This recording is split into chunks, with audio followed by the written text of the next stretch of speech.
Well, friends, very good morning, all of you. Welcome to Success Mantra by J. Malik.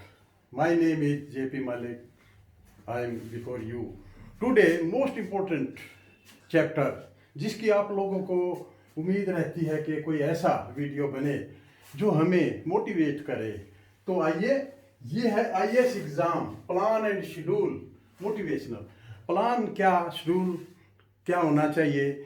जब आप किसी चीज़ का एक सपना ड्रीम लेते हैं कि मैंने कुछ करना है, और उसके बाद फिर हमें प्लानिंग बना के शेड्यूल के साथ चलना होता है, क्योंकि ये एक exam to pass civil service exam is a challenging task, prestigious and competitive exam.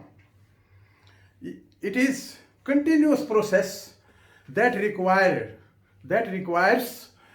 consistent efforts and dedication, proper dedication इस एग्ज़ाम में चाहिए.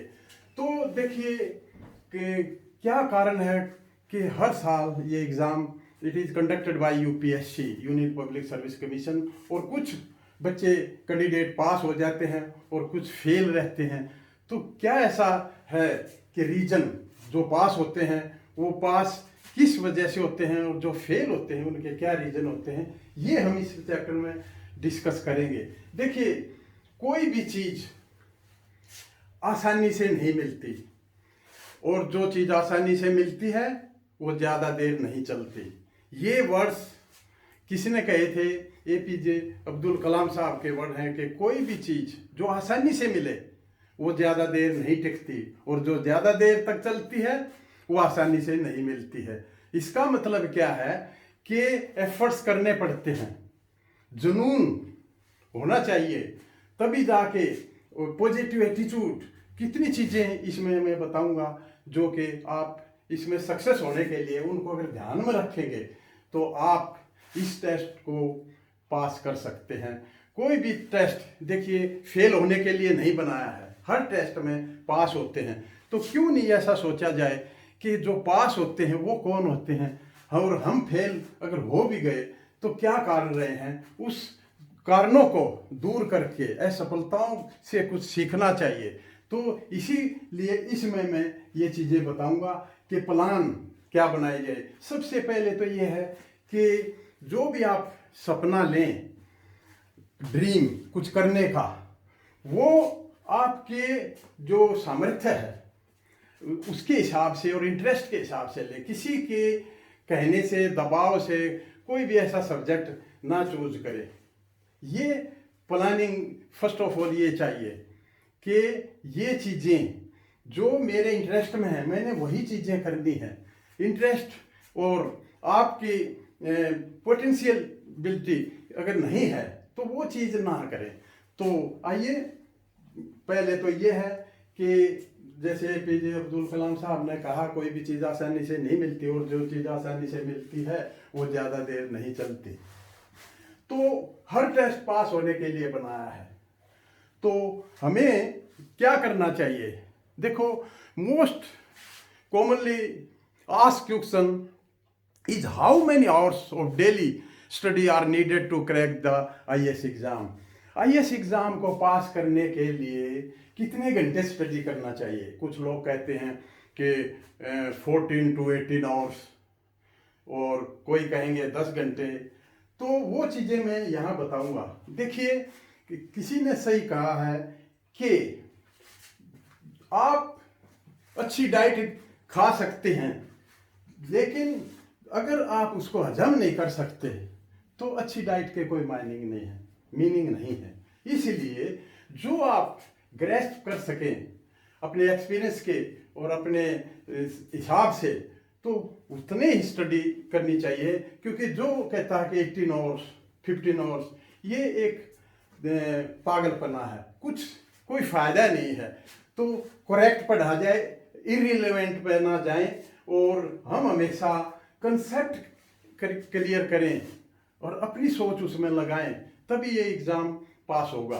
तो आइए, तो इसको जो प्लानिंग, एक बार आपने जो सपने लिए हैं, पहले तो need, need, desire, desire need होनी चाहिए। अगर आपको लगता है कि नीड टू सक्सेस, आपको लगता है कि किसी को कि कोई नहीं पास हो जाए तो ठीक, नहीं हो जाए तो ठीक, तो ये कभी पास नहीं होगा, क्योंकि आपको नीड नहीं है। और आपको लगेगा कि नहीं, मेरे को इसकी ज़रूरत है, मेरे को कुछ रुतबा हासिल करना है, तो ये एग्ज़ाम आपको एक बहुत बड़ा रुतबा दिलाता है। किसी प्रोफेसर ने कहा था, जब हम पढ़ते थे तो कहते थे कि अगर आप 3-4 साल अगर आप जीवन में सिस्टमेटिक ढंग से लगा देते हैं तो आपका रिमेनिंग जो लाइफ है, अगर 100 ईयर्स है तो 97 साल की आपकी ज़िंदगी बन जाती है। तो ये चीज़ें ध्यान देने की बात है कि डिज़ायर नीड टू सक्सेस। तो इसके लिए फिर ड्रीम का होना जरूरी है। यही तो है ड्रीम, सपने। देखिए, सपने क्या होते हैं? सपने वो नहीं होते जो आपको रात को सोते समय आते हैं, सपने वो होते हैं जो आपको सोने नहीं देते। ये किसी ने कहा है, तो सपने ले, क्योंकि देखिए बिना सपने लिए आप कुछ नहीं कर सकते। जिंदगी जीवन मिला है, भगवान ने सबसे श्रेष्ठ इंसान को बनाया, और वो ये कहे कि मैं कुछ नहीं कर सकता, तो इससे हल्की कोई विषय नहीं है। तो ड्रीम को फुलफिल करें, ड्रीम का फुलफिल करना उसके लिए बहुत ज़रूरी है, क्योंकि उसकी ड्यूटी है, वो इंसान बनाया है। देखिए, हर इंसान को बॉडी एक जैसी दी है, किडनी है, हार्ट है, सब कुछ दिया है, हाथ पैर, लेकिन उसमें कुछ लोग सफल होते हैं और कुछ लोग सफल नहीं होते। लहरों से डर कर कभी दरिया पार नहीं होता, और मेहनत करने वालों की कभी हार नहीं होती, ऐसा सुना है ना। तो ये ड्रीम ले और सपनों को पूरा करने की ठाने। तो सबसे पहले कुछ करने की चाह का होना बहुत जरूरी है। कहते हैं ना, अगर अंधेरी रात में उजाला न बने, अंधेरी रात का उजाला न बने, अंधेरी रात के उजाले में अगर आप सूरज ना बने तो दिया तो बने। तो इसका मतलब क्या है कि थोड़ा ऊंचा सोचे। अगर आप पहले ये सोचते हैं कि चलिए क्लरिकल या कोई CGL का या कोई बैंक में क्लरिकल ये कर लें, यही बहुत है, तो देखिए सोच बड़ी रखें, बड़ी सोच, क्योंकि बड़ी सोच रखेंगे तो कुछ तो हासिल होगा। मान लिया आपने ये एग्ज़ाम पास करने का एक सपना लिया है, तो ये जो चीज़ें हैं, PO, बैंक PO या छोटी चीज़ें CGL वगैरह, ये तो हो ही जाएंगी, क्योंकि आपका दायरा बड़ा है। और अगर पहले ही सोच छोटी है तो फिर आप वो भी नहीं कर पाएंगे। तो एक बार सुकरात से किसी उसके शिष्य ने पूछा था कि आप सफलता का रहस्य बताइए। तो उन्होंने कहा था, कल सुबह आइए, और नदी किनारे पे उनको लेके गए और नदी में उतरे। तो उसको सुकरात ने उसको पानी में ही डुबोए रखा कुछ सेकंडों के लिए। तो फिर जब वो बाहर निकला तो उसको सांस लेने में दिक्कत जैसे हुई, तो उसने सबसे पहले सुकरात ने यही पूछा था कि जब आप अंदर थे पानी में, आपकी तीव्रता, आपकी क्या मेन चीज़ें थी जो आपको कुरेद रही थी कि मैंने सांस ढंग से लेना है। तो उसने ये कहा था कि मेरे को सांस की आवश्यकता थी, मैं जल्दी से जल्दी ऊपर आऊँ ताकि मैं सांस ले सकूँ। तो सुकरात जी ने यही कहा था कि यही तीव्रता आपको सफलता की ओर ले जाती है। ये इतना मजबूत सब्जेक्ट है कि आप को जैसे कोई डूबता हुआ आदमी को सांस के तिनके का सहारा होता है, उसी तरह आपको सबसे पहले आपके अंदर एक ये जुनून होना चाहिए ताकि आप किसी भी चीज़ को करने में सफल हो। तो ये था आपका। देखिए, दुनिया, गरीबी में पैदा होना कोई बुरी चीज़ नहीं है, कोई भी पैदा हो सकता है, लेकिन गरीबी में मरना का मतलब क्या है कि उसने जीवन भर कुछ नहीं किया। इसलिए आदमी को हमेशा ऊंची सोच रखनी चाहिए। आपने देखा होगा ओलंपिक में भी जब राइफल शूटिंग होती है तो वहाँ पर वो जो कोच और साहब होते हैं, कोचिंग क्या देते हैं, वो कहते हैं कि थोड़ा सा जहाँ पर आपने टारगेट है उससे थोड़ा ऊपर आपको निशाना रखना है, ताकि कि जब वो वहाँ लगे और जो पृथ्वी की ग्रेविटेशनल फोर्स है, क्योंकि वो अपनी तरफ कुछ खींचती है, इसका मतलब ये है कि सोच बड़ी रखें, सोच छोटी नहीं होनी चाहिए। तो ये था एक तो सोच के ऊपर, फिर नीड ऑफ सक्सेस, सफलता की जरूरत महसूस करें, तो और फिर एटीट्यूड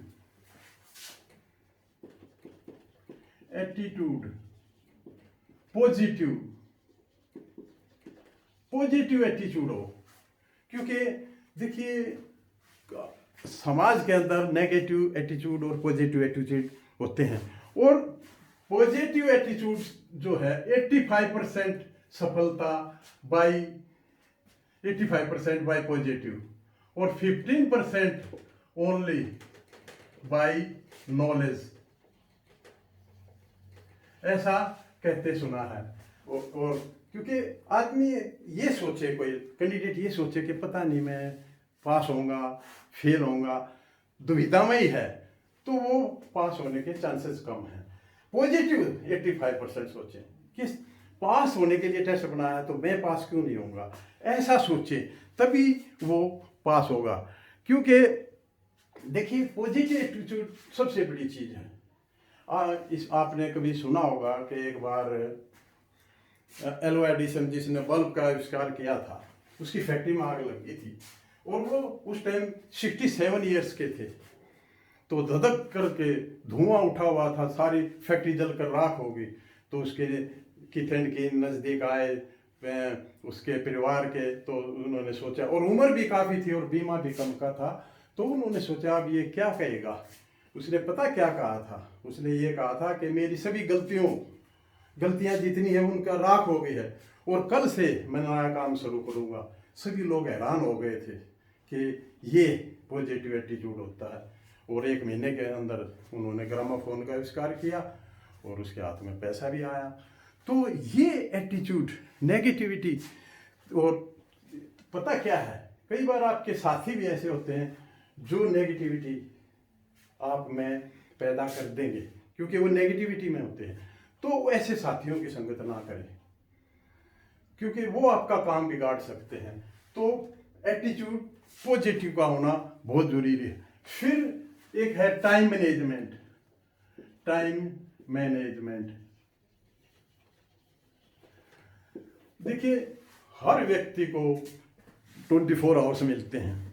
कुछ आदमी कहते हैं कि मेरे पास समय नहीं है, तो अगर समय को बर्बाद ना किया जाए तो अपॉर्चुनिटीज हर किसी के पास आती हैं, और वो एक एक करके निकलती रहती हैं, और जब वो अपॉर्चुनिटी निकल जाती हैं तो वो उसके पीछे दौड़ते हैं, वो हाथ नहीं आती है। तो समय का मैनेजमेंट करना बहुत ज़रूरी है, बहुत इम्पोर्टेंट है यहाँ इन सब में समय। तो टाइम मैनेजमेंट को करें, क्योंकि कभी आपके घर में आजकल तो एक रिवाज है कि सबके बर्थडे मनाते हैं, कभी कोई मैरिज है, कभी कुछ है, ये चलते रहते हैं।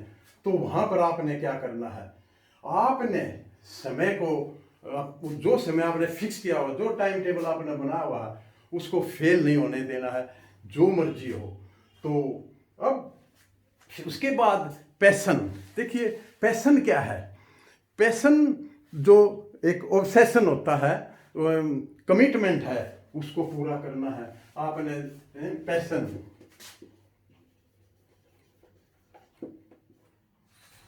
और ऑब्सेशन, कमिटमेंट। तो एक बार जो जुनून होना चाहिए, पागलपन, एक चीज के पीछे पड़ जाए, ऑब्सेशन। देखिए दशरथ मांझी जो कि बिहार के, जिन्होंने एक पहाड़ को खोद के रास्ता निकाल दिया था, वो एक पैशन था। एक आपने सुना होगा अमेरिका की एक लड़की थी जिसका पैर पैरालाइज था, और उसने अपनी मम्मी को कहा, मम्मी मैं एक धावक बनना चाहती हूँ। तो मम्मी ने क्या कहा कि बेटी आप जरूर बनोगे। जबकि उसका एक पैर, चलने फिरने में भी दिक्कत थी, डॉक्टर ने ये उसको बोल दिया था कि ये चल फिर नहीं पाएगी, लेकिन उसने हिस्सा लेना शुरू किया और जब भी कई बार हिस्सा लिया तो वो सबसे पीछे रही। तो एक समय ऐसा आया जब कंटिन्यूस प्रोसेस चला कि ओलंपिक के 1960 के ओलंपिक में उन्होंने न केवल 100 मीटर रेस, न 200 मीटर, बल्कि 3 मेडल, गोल्ड मेडल लिए, 200 मीटर, 400 मीटर। तो ये होता है जुनून। और विलियम अडोल्फ का आपने कभी सुना होगा नाम, कभी आप गूगल पर देखेंगे तो ये चीज़ें मिलेंगी। तो एक होता है लाइफ में डिसिप्लिन। डिसिप्लिन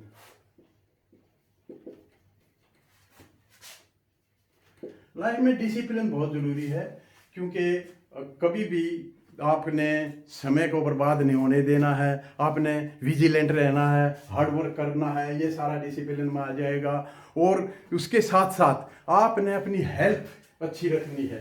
हेल्थ में क्या है कि देखिए कई बार क्या होता है, मेहनत करते रहते हैं और हेल्थ अगर ख़राब हो जाए during the time, exam time, तो बड़ी प्रॉब्लम हो जाती है। और कभी भी इसको इतना बड़ा टेस्ट ना माने कि ये तो किसी किसी के वश में है ये एग्ज़ाम पास करना, ऐसा कुछ नहीं है। तो इसके बाद देखिए, इसके बाद आपको मैं बताऊंगा लर्निंग एटीट्यूड। आपको कुछ भी कहीं से मिलता है वो उसको ग्रहण करें, लर्निंग एटीट्यूड। लर्निंग एटीट्यूड, ये कुछ चीजें हैं, इनका अगर ध्यान रखा जाए। अब आप कहेंगे कि शेड्यूल आपने नहीं बताया। देखिए शेड्यूल जो है, शेड्यूल को 3 पार्ट्स में डिवाइड किया जाता है। 3 parts. First 2 hours, first 2 hours में आपने करना है रीडिंग। आपने रीडिंग करनी है। पहले 2 घंटे के अंदर आपने रीडिंग करनी है, जो भी आपका सब्जेक्ट है उसको माइन्यूटली रीडिंग। नेक्स्ट 2 आवर्स,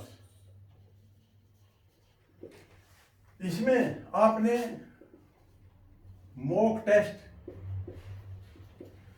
देखिए मॉक टेस्ट 10 से 15 साल जितने भी मैक्सिमम आप मॉक टेस्ट करेंगे तो आप इररिलेवेंट चीज़ें नहीं पढ़ेंगे। इररिलेवेंट चीज़ें पढ़ने का कोई फायदा नहीं है। वो चीज़ें पढ़िए जो आपके एग्जाम में आए। तो मॉक टेस्ट में एसे राइटिंग है, इसके साथ एसे राइटिंग और जैसे आपका एसे राइटिंग के साथ साथ आंसर राइटिंग लिखते हैं, तो ये राइटिंग का काम इसमें नेक्स्ट 2 आवर्स ये राइटिंग है, एटसेट्रा। मॉक टेस्ट आप हो सकता है डेली ना कर सकें तो उसको अल्टरनेट डेज में कर लें या वीकली कर लें। ये आपको बताएगा कि आपको मॉक टेस्ट आपको बताएगा आपने पढ़ना क्या है, ताकि आप अपनी स्टडी से बाहर की चीजें ना पढ़ें, क्योंकि इससे पता आप लगेगा। ये मैक्सिमम करना है। और तीसरा है रिवीजन। ये डेली रिवीजन 3 to 4 आवर्स, जैसा भी आपको टाइम मिलता है। तो 7-8 घंटे का आपका शेड्यूल रहेगा और ये शेड्यूल किसी हालत में भी फेल नहीं होना चाहिए। और देखिए अब आपने सोचना है कि क्या पढ़ें, फोकस किस पर देना है। Quality reading, relevant and valuable content ही पढ़ें, ये आपने इस पर ध्यान देना है। और फोकस ऑन कंसेप्ट क्लियरिंग, क्योंकि कंसेप्ट क्लियर नहीं होगा तो आप बार बार पढ़ेंगे और आपको वो चीज़ें याद तो रहेंगी नहीं। कंसेप्ट क्लियर होने से आपके माइंड सेटअप हो जाएगा और आप उसको भूलेंगे। और कीप अपडेटेड कब, with latest news and events as current affair. ये बहुत काम की चीज़ें हैं, इस पर ये ध्यान देना है। और ये देखिए आपने स्टडी कब शुरू करनी है, ये भी ध्यान देने की बातें हैं। तो आप आफ्टर 12th 10वीं के बाद अगर आपने ये मिशन बना लिया है कि सिविल सर्विस करना है, तो 10वीं के बाद after 12th 6th to 12th NCERT books ये पढ़नी है। आप जैसे 12वीं के बाद कहीं ग्रेजुएशन के साथ साथ आप ये तैयारी करनी शुरू कर सकते हो। Study 6th to 12th NCERT books along with pursuing graduation, तो ये आप कर सकते हैं। उससे आपका समय बचेगा, क्योंकि आप जब तक ग्रेजुएशन करोगे तब तक आपकी तैयारी हो जाएगी। लेकिन जो लोग पहले से तैयारी कर रहे हैं और ग्रेजुएट हैं, तो उनको इस जो ये समय है वो इसके हिसाब से कम ज़्यादा कर सकते हैं कैपेसिटी अनुसार, क्योंकि उनके जो पहले से इसमें लगे हुए हैं वो डिपेंड करेगा इंडिविजुअल कैपेसिटी ऑफ रीडिंग और ग्रेसिपिंग पावर एंड एक्सपीरियंस। ये चीज़ें आपको ध्यान देनी है। तो देखिए अब क्या करना है। देखिए जब एक बार देखिए ये जो विवेकानंद जी ने क्या कहा है, ये कहा है arise awake and don't stop till the goal is reached. जब गोल अगर नहीं मिलता तब तक अराइज उठो जागो और मत रुको जब तक गोल आपको हासिल नहीं हो जाए।